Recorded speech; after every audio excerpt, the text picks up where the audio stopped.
Welcome to the Forest School Podcast, a show where I, Lewis, and my co-host, Wem Southerner, set out to explore a shared pedagogy. It's a space where cerebral thinking matters more than craptivities, where educational purpose outweighs pretty resources, and where inclusion is more than just a buzzword. Join us as we overthink the trivial, deep dive into whatever sparks our dopamine, and reflect on what it means to truly hold space for others, holistically and without judgment. Thanks for being here. We hope you enjoyed this episode.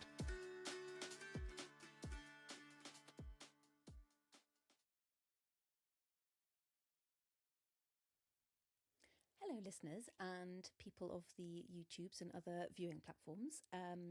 Welcome, it's Wem here and I am flying solo today. Lewis is out and about, so I am having a conversation today with Susan Barker from Avon Needs Trees. We had such a juicy chat all about community tree planting, tree care, the future of tree guards for those of us who are involved in tree planting. That is a very interesting moment in the discussion. We talked about community access to land acquisition, people's different relationships with land, and how our actions can combat the despair that we might feel about the climate crisis. So do check out Avon Needs Trees website for more information about their work. But yes, settle back and enjoy this episode with Susan Barker from Avon Needs Trees.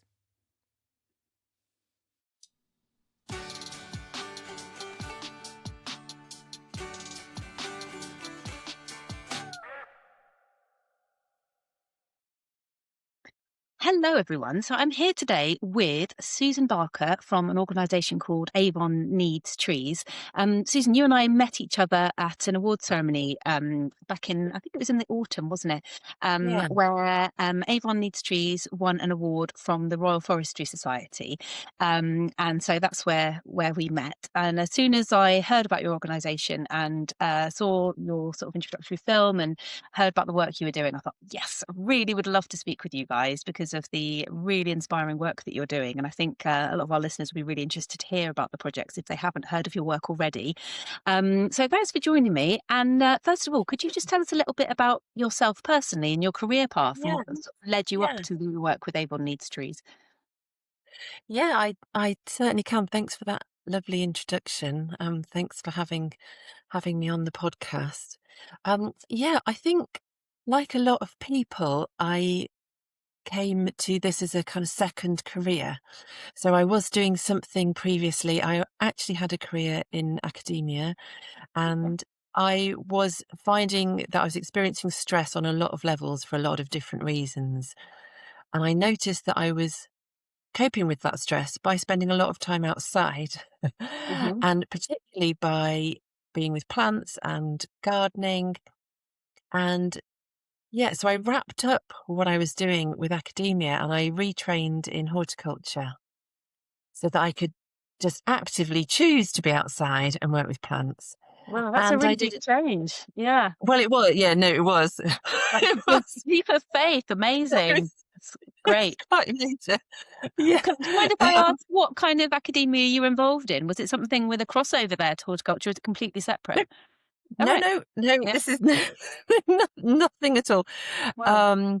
That's a whole other story. I was doing contemporary American literature and race and gender theory. Wow. And I was looking at ideologies of slavery. So it was completely different. Yeah. Yes. So I retrained, quite a traditional retraining with the Royal Horticultural Society and the RHS. And I ran a gardening business for about 4 years. And I realised over that 4 years that the bit about the job that I loved the most was talking to the customers about the gardens. And I particularly loved talking to people who had a real connection with their garden.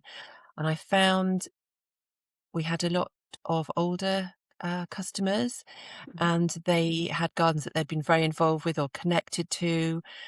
And yeah, it was very, very important to them for the garden to be cared for and looked after. And we would talk about trees that had been planted as seedlings or, yeah, there was just so much going on with that. And I thought, the thing that I'm getting the most out of here is how people connect with green spaces. So I started to work for organisations that were enabling that. And that's what I've been doing for the last 20 years, Wow. I would say.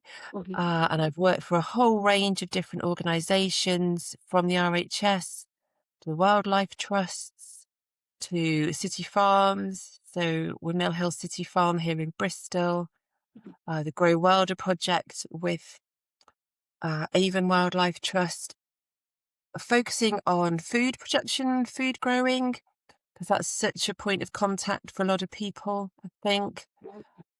Or when you try and grow food as well, when you try and grow your own food, and then you eat something that you've grown, that's very powerful, I think.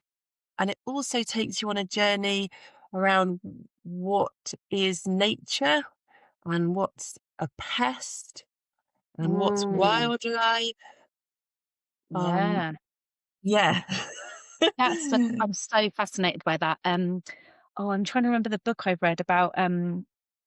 The name will come to me, but it's an amazing book by a gardener who it's really about her moving to a rural area and what it's like doing that as a mixed race woman or a black woman. And she talks a lot about, yes, what is like our notions of sort of native plants and non-native plants and weeds and real plants and all those kind of things, and how Yes. interesting that Wow. relationship, Yeah. that perspective.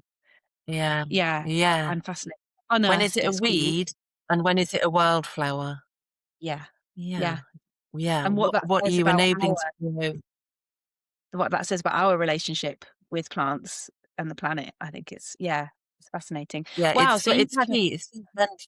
yeah, Yeah. yeah, It underpins so much when you actually start trying to under connect with those relationships and understand those relationships between ourselves and the animal kingdom and the plant kingdom. Even as I'm saying the word kingdom, I'm thinking, well, that's very interesting. yeah. Farmers have these tussles day in, day out, don't they, as well? Mhm, So, so that's what I was doing, land-based community engagement, I guess you would say. And mhm. so COVID came along, and um, I was on furlough from my job at that time, and I just, a lot of people started doing a lot of thinking, didn't they? And I was looking around and seeing what was happening in my local area, and I saw a job advertised for a brand new, very, very small, early days charity called Avon Needs Trees. So this was at the end of 2020, so at the end of that first year of COVID. So that brings me around to how I got into this role and to Avon Needs Trees. So I applied for that role. So it was still land-based community engagement. It was another step sideways into woodland creation, which is Mm, what Avon Needs Trees do. The Avon in the title is the River Avon, and it's the River Avon catchment area, the Bristol River Avon. There's a lot of River Avons. okay. Um, yes. Well, I believe that the Avon is the Welsh word for river, and so the English Oh, have a lot of rivers called River. I I did not think. know that. I think I'm sure I've not Yeah, pronounced that correctly, but yeah. So there's a lot of River Avons. okay. So this is the Bristol River Avon, and Yeah. um, a group of uh, fantastic people had also been doing a lot of thinking, especially a woman called Nikki Jones, and got together a group of people who wanted to respond to the climate crisis. They wanted to actually practically respond in a very real way, and they wanted to respond through creating woodland. And they also, through creating woodland, wanted to respond to the biodiversity crisis and the issues around flooding, and also access to nature, and seeing all those things as inherently linked, Mm. as if we're connected with the landscape and the climate, then there's a higher chance we'll take action for ourselves and for nature and for the climate. Yeah. And the particular vision that this group of people had was that they would buy the land, that Mhm. they would own the land, so that there could be a covenant on the land. So once it was woodland, it was forever woodland. It Yeah. would become permanent woodland, and that's a tall order. Land is extremely costly. So they went around fundraising to buy a first piece of land. So the group got together only in 2019, and by August 2020, they'd bought the first piece of land in North Wiltshire uh, with the very generous support of the National Lottery, the Heritage Fund. Yeah. So they bought the land, and there was funding for one role to coordinate people to come onto the land and start creating woodland. So that's where it all started, and that's the role that I took on, and it was a 34 acre piece of land. A fascinating piece of land. Most land is fascinating, isn't it? I had Mm. through it. It had an old canal running through it. It had a piece of ancient woodland. It had pasture. It had hillsides, uh, meadow, near an old railway path near Chippenham in North Wiltshire. So, yeah, it was a fascinating experience actually, because in December 2020, 10,000 bare root trees arrived. Mhm. And on the 5th of January, I think it was, the government announced the third lockdown. Right. So um, we had to figure out how to get 10,000 trees into the ground during a lockdown. And what we did, we drew a 5 mile circle around the land, and we just invited people from within that 5 miles Okay. Yeah. to come and plant the trees, which it's much easier to distance, isn't it, Mm. outside, and we all of that in place. Um, yeah, and we planted the first woodland. So since then, Avon Needs Trees has gone on to purchase a total of 4 pieces of land. But yeah, so so we've purchased uh 4 pieces of land, and we do have another partnership which also has created a covenant on a land. So we've created or are creating 5 woodlands, and this is with government funding, local government funding, grant funding, and very generous fundraising and crowdfunding from individuals.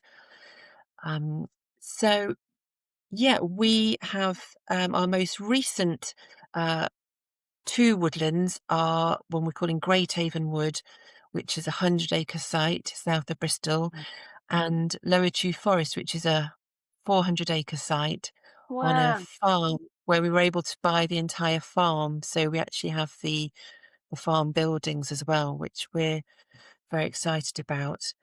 Um, so that's how I came to be here with Avon Mhm. Needs Trees, which I feel is a very lucky place to be. Yeah. Yeah. I mean, what a fascinating story, and so hopeful, because I'd love to talk a lot about a bit later about the kind of land acquisition and relationships with landowners, because I know that's Yes. really relevant to a lot of forest school and outdoor education practitioners, especially if they're Yeah. working independently. Um, Yeah.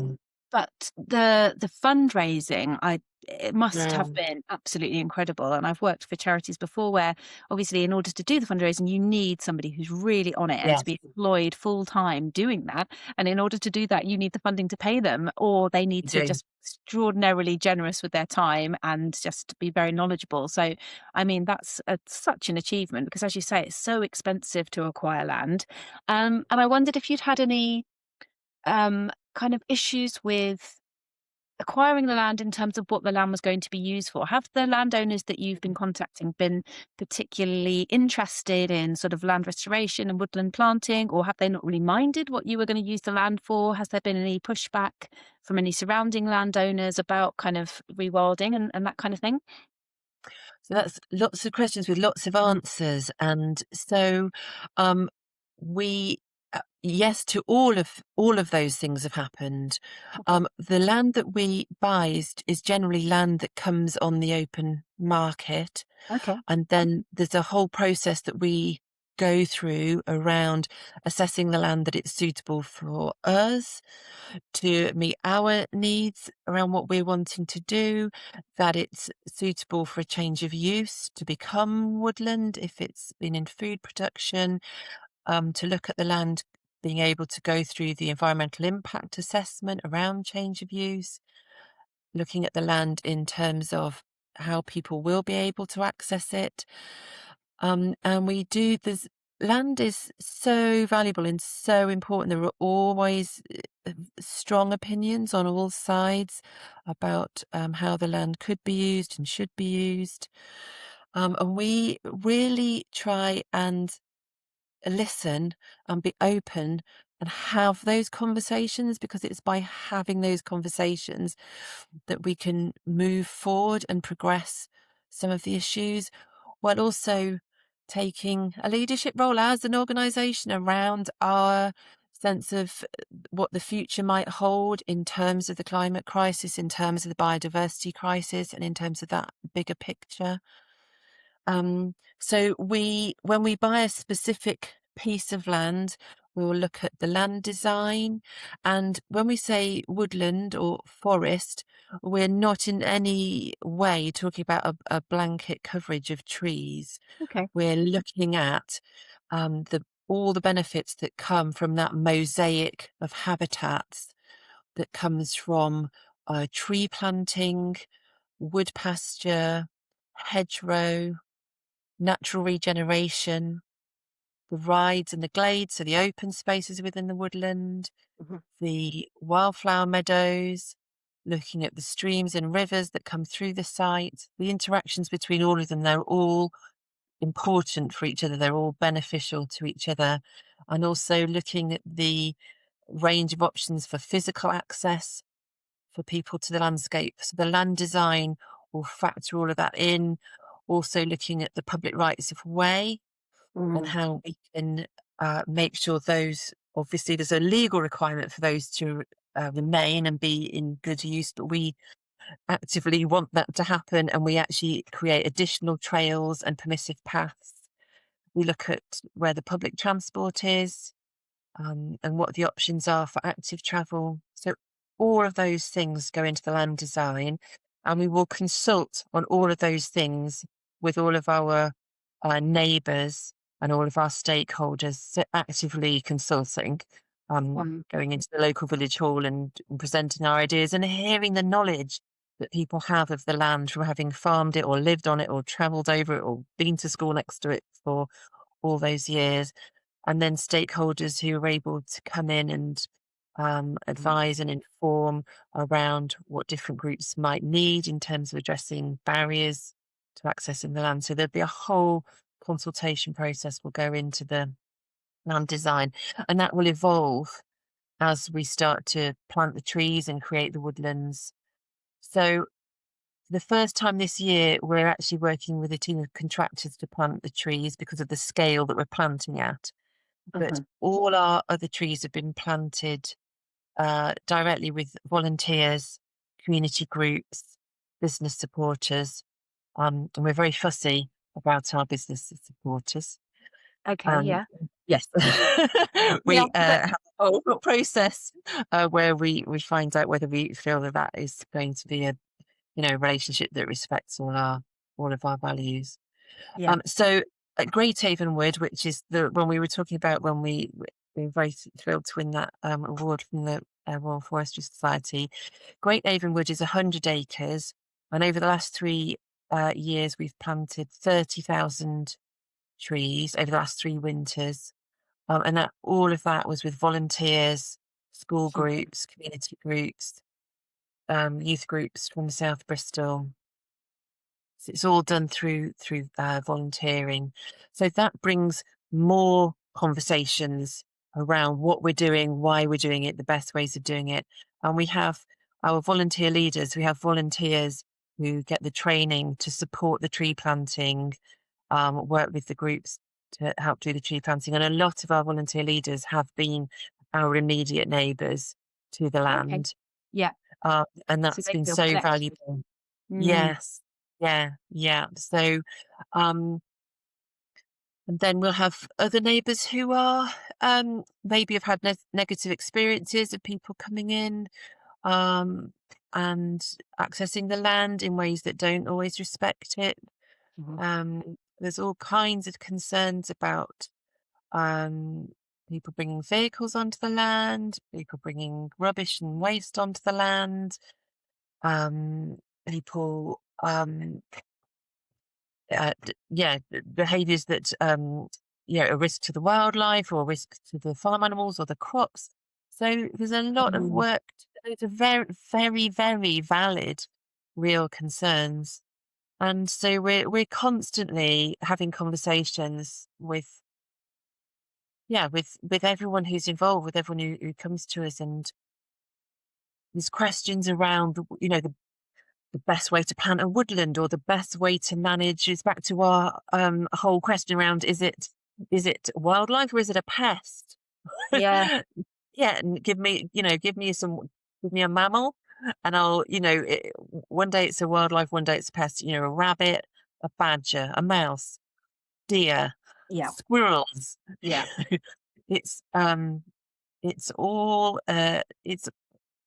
of those animals are existing in the landscape. And if you're trying to, I guess, make interventions in the landscape, Mm. um, there will be cycles of action and interaction with those animals, and you need to kind of anticipate what those are, and have conversations with people about how we manage that. It's an ongoing process. Yeah. Have you Um, had much problem with obviously planting very young vulnerable trees and yeah, things like deer and squirrel and voles even kind of yes, attacking yes. those young trees and then lack of success with further growth? Has that been a real problem for you guys? Well, we've anticipated the problem, and so the big challenge is actually um, the measures that we put in. So we do have blocks of land where we have put in deer fencing, Mhm. and that obviously has an impact on people's access to the land. So we've had to be aware of that. Mm. Um, Gateways and ways in and to public rights of way. We use tree guards Mhm. of all different kinds to protect from the rabbits and the deer, and we do a whole podcast on sustainable tree guards Oh, and our amazing. journey around how that works Oh, where and can what people find that? Because that's very relevant to our listeners. well, it's what they're made of Yep. is one of the issues. So you want something that is made of materials that would genuinely biodegrade in time, but not so quickly that you can't protect the trees while they're growing. Because we've had to have some failures. They do biodegrade very quickly. In fact, Mhm. within a year. Oh, and wow. What have they been made of then? Well, they've been made of all kinds of things: wood pulp, hemp, sugar cane, Mhm. all kinds of, there's lots of people working on a guard that will be genuinely biodegradable in the long run, but that can support the tree in the short term that the tree needs, let the light in. Um, Mm. There's and then nothing we more also, sorry yeah, to interrupt. There's nothing more heartbreaking than seeing obviously what's hours of work for people planting trees, and it may have happened a few years ago, and then just the shards of plastic that has oh, disintegrated in the yeah, sun into Lucy. tiny little pieces. And even Yeah, yeah, yeah, those trees we've had from the Woodland Trust have come with mm, those kind of guards back in the day. And we've just thought, do you know what? We're not even going to use them. We're just going to not put them out because they shatter and they like people don't, I think, appreciate that plastic degrades like that in the sun into yes. a mess, a real mess. Well, I know the Um, Woodland Trust have really been leading on finding alternatives, and they've been supporting us with that process as well. And we have not had any plastic tree guards ever at all on any of our sites. What we do have, which is the one piece of plastic we use, which is the cable ties that attach the tree guard to the stake. This is getting really down into the Oh detail yeah, now. yeah. Devil is in the detail. So, but they are reusable cable ties. Okay. Um, so that is a whole piece of work. And I want to say actually that a key thing for Avon Needs Trees is that it is a year-round tree planting and tree care cycle, and that is fundamental to I what wanted we to talk do. about that. Yeah. Yes. So tree planting season, for people who don't know, is between November and March. So it's when the trees are dormant. So we're working with often bare root trees that are lifted from the tree nursery when they're dormant. Also some cell grown, but even so, when the trees are dormant is that transition time where we get them in the ground, quite young tree whips, so the very young saplings. So Yeah. between November and March is our really big push with the tree planting, ideally even December, January, February, so they get them really in the ground. But we have tree care sessions all year round, again, working with volunteers, working with groups. And we come back through, we plant the trees with mulch mats, and that's a Mhm. whole other conversation about what the mulch mats are made of. Yeah. um, we come back through all through the spring, summer, and autumn, and we're checking the trees, we're checking the guards, we're checking the stakes, we're checking what's happening to them. It's much less active than the tree planting. We find it's hugely valuable actually for the nature connection. You're just moving from tree to tree and you're just checking the trees, adjusting guards, stakes, replacing mats or guards if they're needed, tagging the trees if the trees haven't survived. And remind me to talk about tree survival next, Yes. because Yeah. that's Do really do key. you water the trees in No, times of drought? I was going to say, no, because we don't. that's not No. especially sustainable if you're No, it's planting that not. many. No. So what we do water is our orchards. So we do plant orchards within our Amazing. sites. There's always an orchard in there because there's so much value to an orchard on so many ways, and the orchard trees are more mature. And we do actually have quite a clever feature with the orchard trees where they have their kind of own leaky water butt. So you can fill it up with water and it'll gradually seep into the soil, into the tree Brilliant. roots. Orchards are a different story, but the Yeah. majority of the woodlands, which are native deciduous trees, deciduous for the most part, a bit of Scots pine in there, but yeah, the thousands and thousands of trees that go into the woodlands, we don't water. We plant them during the dormant season as early in the winter as we can. We mulch them, and then we just check on them. And the Mm, thing I was going to say before I talk about survival is that we actually find that people love the tree care as much as the tree planting. I'm The tree sure. planting has that real sense of, it's very goal orientated Yeah. and you can really see what you've done. But the tree care is so meditative and you're just spending periods of time just walking through what are actually meadows, Mm. gazing Mhm. kind of into the grass and into side tree guards to see what's happening, seeing little leaves poking out. And Mm. it's actually a really fantastic point of connection. And in my experience, people value the tree care as much as the tree planting, and the two go together. And once you've done the tree care, you want to do the tree planting. Once you've done the tree planting, you want to do the tree care.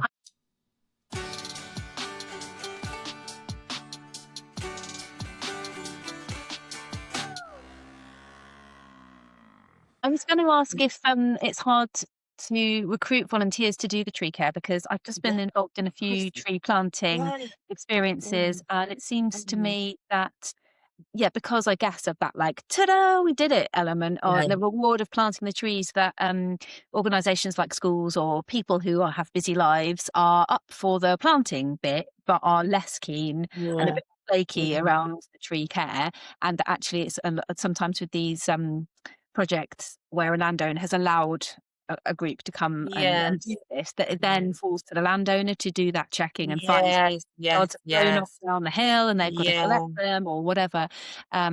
And that can be really challenging because I think that's not yeah, necessarily been made extremely clear or at the beginning, or maybe it has, and people go, oh yeah, we'll definitely be up for that. And then they're like, oh, actually, bit busy. They don't necessarily see the the reward straight away. But what you're saying, yes, once you're there, of course, it's like a really lovely, less arduous, probably fairer weather, nicer, rewarding to see yeah, those leaves, yeah, because I mean, let's face it, right now it's pretty brutal out there, and trying to get people to plant yeah. trees in this weather is like, oh my God.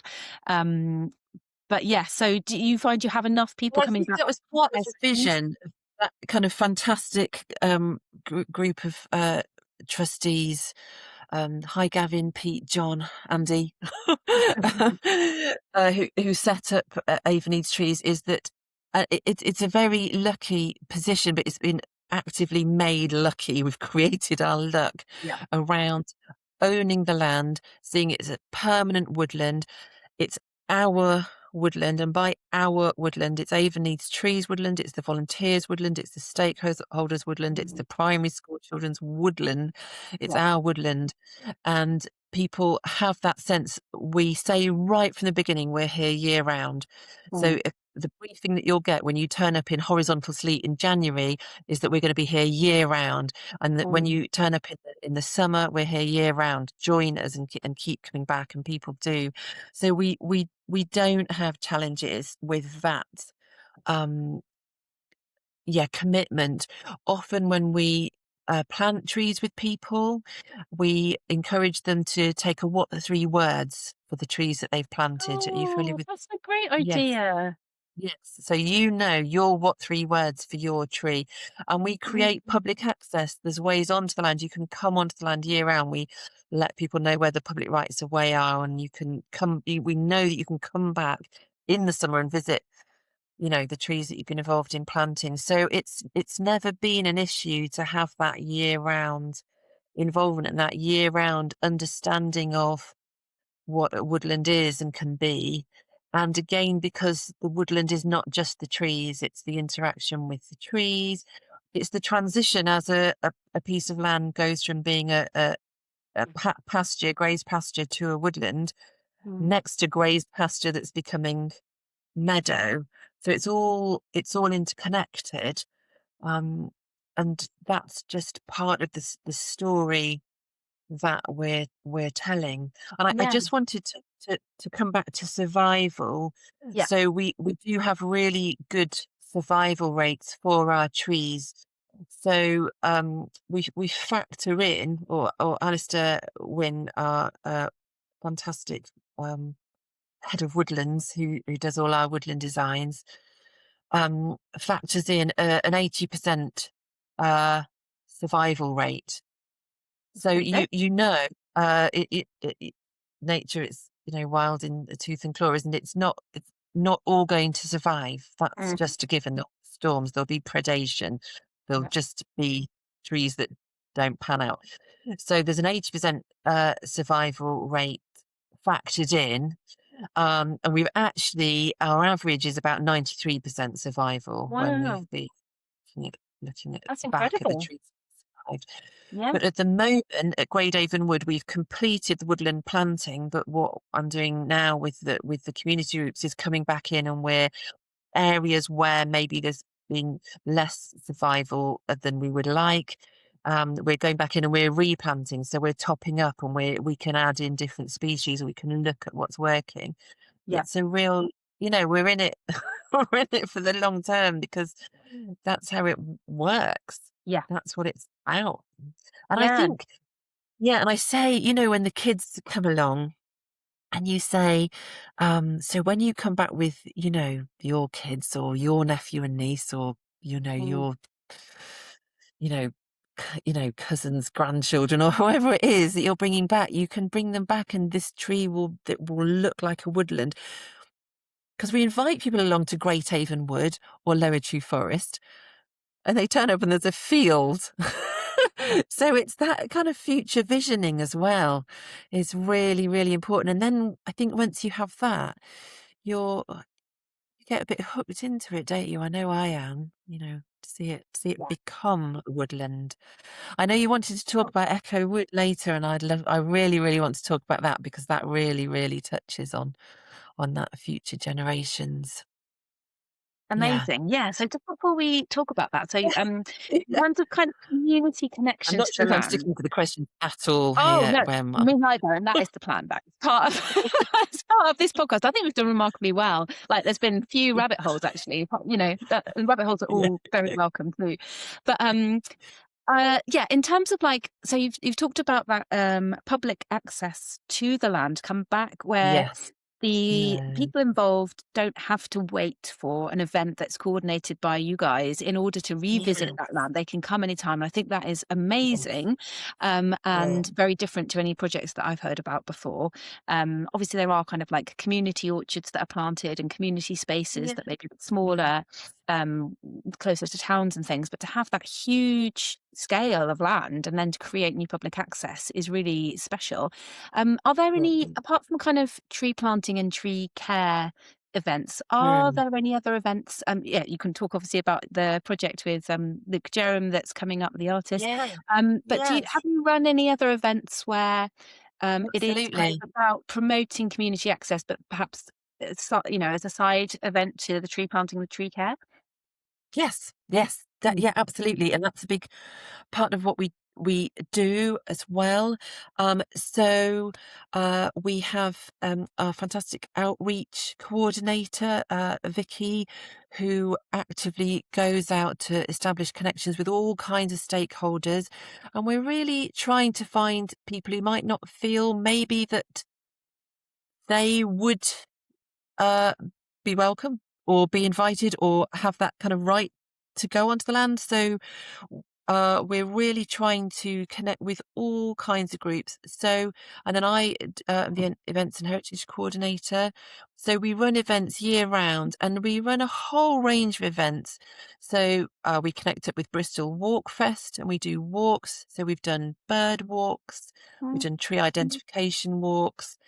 We've putting in a heritage trail at Great Avonwood, so a waymarked trail through the whole site.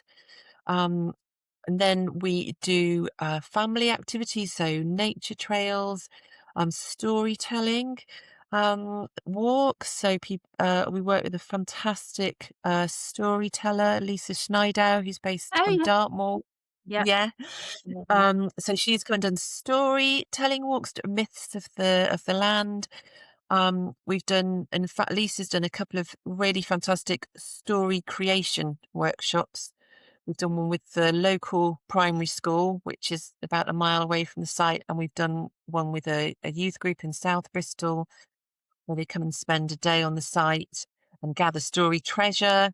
And then the next day they write the story. So we've got two completely new myths about the land that are written by Wow. local children. And then we do sessions so a big part of the way we approach the engagement is to like, talk to people and Yeah. listen to them and find out how it is that they would like to connect. So examples of that, we've done forest school sessions as Mhm. well, um, home ed forest school sessions. So just throwing out some examples here. There's so much that's gone on at the sites, but we've worked with a group called Grief Encounter, who work with families who've experienced very bereavement of a parent in the Mhm. family, and they've come out to the site and done um, some of their remembrance sessions and memorial sessions. We've worked closely with a group of women who are part of Albacira Mosque in Bristol city centre, and we've done some women's only sessions, and they've come out to the site on the bus and had some sessions that are with quite a spiritual focus and some prayer Mhm. sessions in amongst the tree care or the tree planting. Um, we've worked with South Bristol Youth Thrive Outside group, where the young people just find, understandably, the classroom not a place that they're feeling like they thrive, but outdoors is. And they can come out and be outside and explore. And sometimes when we're working with the youth groups, we're just being outside. Yeah. Yeah. Not necessarily a goal. There might be. Mhm. Maybe we just want to run up the hill and run back down it again and find what we find. So we do tailored events and general events for the general public. Year round again. Seed collecting is another thing that we've done, and we grow on the seeds. So we have there's a tree nursery hub as part of More Trees Baines, who gather seed from the local area to grow on the young trees in their nurseries, so that the That's trees that have been amazing. planted. Yeah, so we gather the seed on the site, and then we process it, and then it comes back to the tree nursery hub. Then we grow it on at the site. So all the parts of that. Yeah, just all the ways we can possibly manage.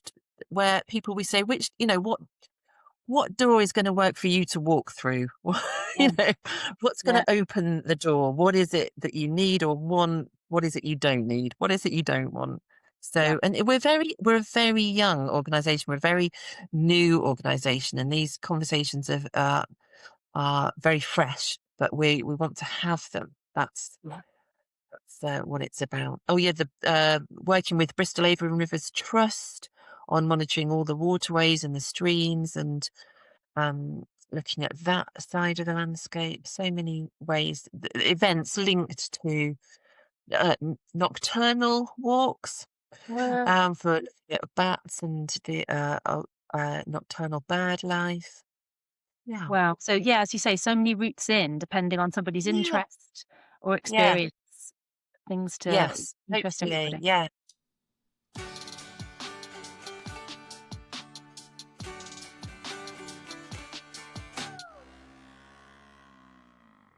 Yeah. Yeah. Yeah. So tell us about Echo Wood then. Yes. Oh my goodness. Yeah. So Echo Wood is a project that's taking place at our newest site, um, uh, formerly Wick Farm, and now becoming Lower Chew Forest. So Luke Durham, who's the artist, approached Avon Needs Trees about an idea he had for an art project, and which we're thrilled to be working on. So he's the So artist that created the moon, the huge moon, and Helios yes, Giants. yes, And for those people who might have heard of him, so the moon has been yes, uploaded to yes, cathedrals and community spaces like that. yes, And Helios is in exactly. Bristol till next Yeah, week, I saw, where it's in in Jubilee Pool, and you can swim under this giant artwork of the sun. I yes, really want to try and go yes, before it is. It looks amazing. yes, Yeah, he yeah. contacted you. Yes, yes. So, and excuse me, Luke, if I'm categorizing you wrongly. A public interaction, public access, and involvement with the art is something I take from what Luke is doing. And so the artwork that is Echo Wood will be a living artwork, a growing artwork. So it's 365 trees in a planted in a circle. So kind of a stone circle maybe, but with Mm. trees. Yep. Yeah. So, and the trees are being chosen for the some of the key features they have seasonally. So maybe amazing cherry blossom, or maybe autumn leaf colour. And if you view the artwork from above, you'll see the kind of swirls and shapes and colours that form. If you're walking through it, which you'll be able to do, you'll see the same kind of patterns and shapes emerging. So there'll be a circle of oaks in the middle, so a clearing in the middle, and then surrounded with crabapple and field maple, and I can't think of all the trees right now. Oh, it sounds amazing. Cherry, and then around that, a circle of hawthorn. So that's the May blossom. So the wonderful white, Mm. frothy flowers that you have in May. So, and then there'll be paths winding through the middle. So this will have It's very close to public right of way. We will put a trail through the woodland. We are actually hoping to put, aiming to put a hard standing accessible path up to and through the woodland. And so we're planting it this winter with our volunteers, with our community groups, with school children. You can sponsor a tree as well. It's one of the ways that we're fundraising creatively for the entire woodland. And you can sponsor everything from a giant oak down to being part of or up to being part of the circular hawthorn hedge around the outsides. There's lots and lots of different ways that you can get involved. People are schools are sponsoring it, and businesses and families sponsoring the trees. So we'll be planting the trees, and then they will grow. And so for the school children who are planting the trees this winter, they will be adults before the artwork is fully comes into its own. But all the stages of that process are part of the artwork, of the trees growing and changing with the seasons and becoming larger. And who knows? I know that on our Great Avon Wood site, we have 1,000-year-old oak tree, the Pueblo Wow. oak, which is obviously a big focus of our storytelling and our understanding of what the landscape has seen or what it might see. And last autumn, it actually lost a significant limb, which was felt awful and sad, but also part of that process of an ancient tree's life. And so Yeah. who knows what will happen to those central oak trees in Echo Wood, and who will Yeah. be visiting them and understanding them and That's so wondering why magical. the circle of 12 Yeah. oak trees planted was Yeah. planted Well, there's something is. very, very magical about a circle like that, isn't there? So when you were saying Yeah, about like Stonehenge with the trees, I've got like a yeah. real thing about Stonehenge. I'm reading about it loads at the moment, and how actually tree henges came before like stone Oh, circles, and these like and Stanton huge. Drew Stone Circle, Yeah. they realised, didn't they, that the stones formed a circle, but within the circle there were hundreds of trees planted. So Right. it was a kind of woodland inside the circle, but in a very, Okay. very distinct patterns. That's so cool. Yeah, the ones I've seen. Mystery is part of the joy, isn't it? I think. Totally, and it's so clearly deliberate, isn't it? The circle is Yeah, so yeah, like, yes, it's an yes, organic form, but it's so deliberate that it really invites curiosity and interaction. yeah, I know that the National yes, Trust have been doing a lot of circular planting with blossoms and yeah, fruit yeah. trees recently, and I don't, there's a circular plantation of trees at the bottom of Glastonbury Tor that I went to with my family quite recently, and I don't know if it's a National Trust thing or just the local landowner, or who it is, but me and my grown-up sister, we were just so inspired to just run Yes. around the circle of trees. You know, we were just like, just need to run now, just absolutely taking Yeah, it, and then kind of yeah, weaving in and out of them, and it just invites that kind of like playful interaction. And as you say, thinking about generations to come, wondering about it, going, "God, this was really meaningful." And of course, it is. You yeah. know, it is meaningful, and goes back with very kind of ancient ties that we have to It, trees and to ceremonial spaces, I guess. It's yeah. yeah. And it invites you to bring your own meaning, doesn't it? Mm, Which I think comes back to what I was saying about how people connect with nature, and um we're asking people to, bring their own meaning when they come, mm, and feel like they are part of what the landscape means, yeah. because it'd be very individual, but it will also have meaning for a group with a specific kind of understanding of the world or experience of the world. Yeah, Yeah, that like the groups that you've talked mm, about that you're engaging with, you know. Yeah, perfect. yeah, Um, yeah. I wanted to ask you about how you and everyone involved in Avon Needs Trees deal with the kind of emotional side of confronting climate change, because you could look at this as like, in one way, you know, this is the ultimate kind of hopeful action to be creating these spaces, but it's also work which means that you are confronting the reality of climate change and thinking Mm, about it basically all the time as your job. yes. And I wondered if either yourself personally or wider, sort of within the team, you have any practices that help you deal with that emotionally, and whether there's any kind of things you do to help with that. Yes, I mean, I feel very lucky to be involved with an organisation that actually arose because of the anxiety and the deep concern around what we see happening to the planet, and what we understand to be what in my life has gone from um, you know, global warming to all the way through to a climate crisis, and then a climate emergency.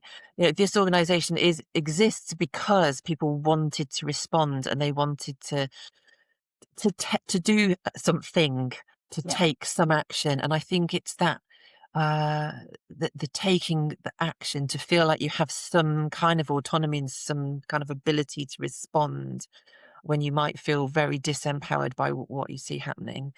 So, and that is, as you say, a real loop within the organization. And I think acknowledging it is crucial.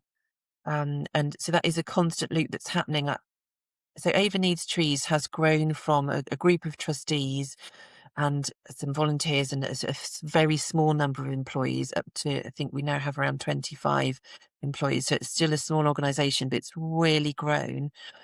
But we do talk about as being ants. So Avon Needs Trees, if you take the acronym, is ANT, ants. So, and we do reference ourselves as ants. So with that, I saw you actually your podcast talking about ants, and Yeah.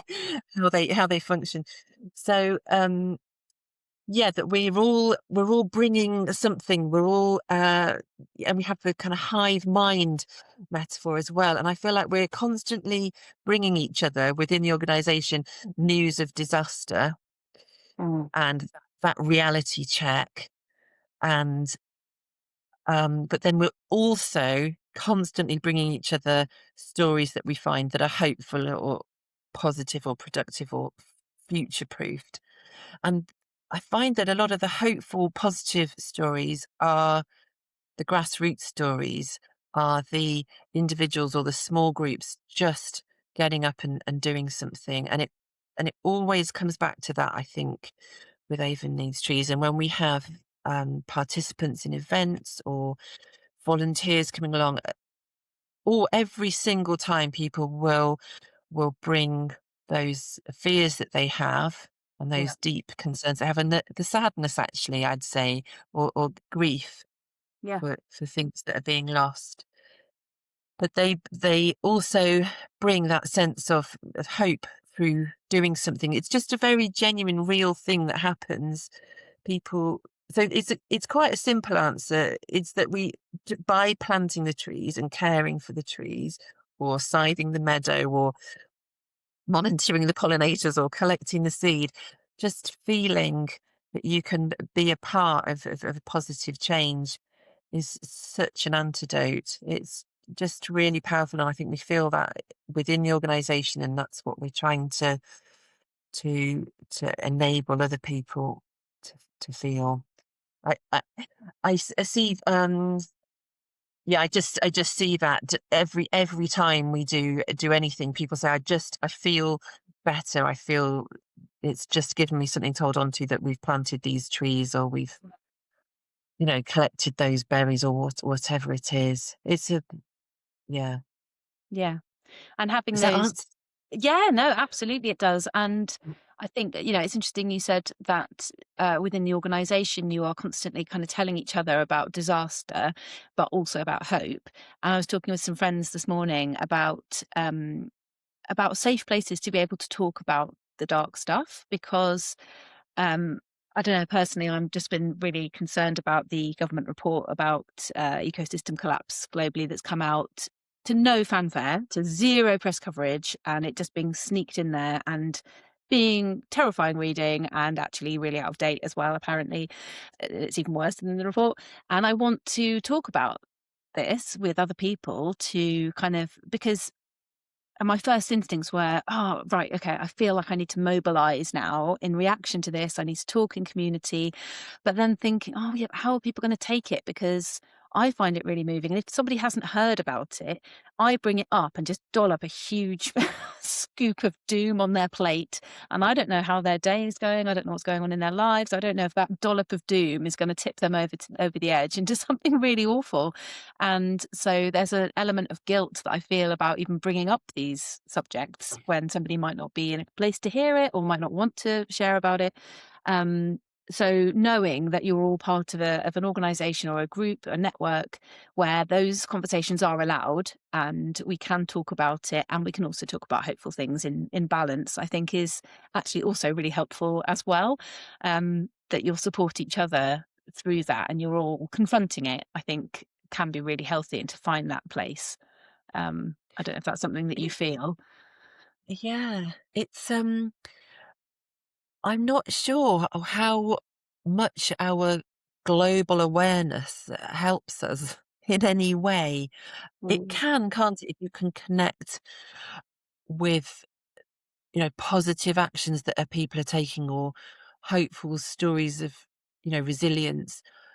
But I generally find it fairly disempowering, those kind of stories of global collapse, because what action can I take as an individual Mhm. person? It's very, very hard.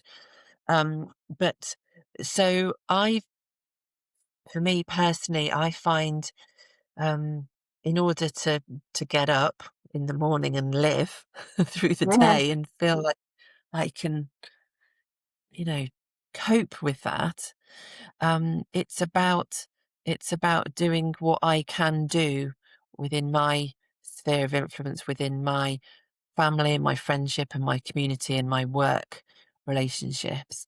And so that is what I always come back to, is what I can do.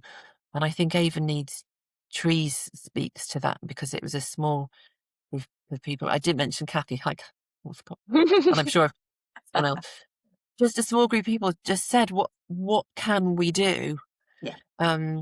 We need to just do something that we can do. And they were ambitious about it and they were positive Mm. about it, but we're just doing something here. But if everyone just does something here, Yeah.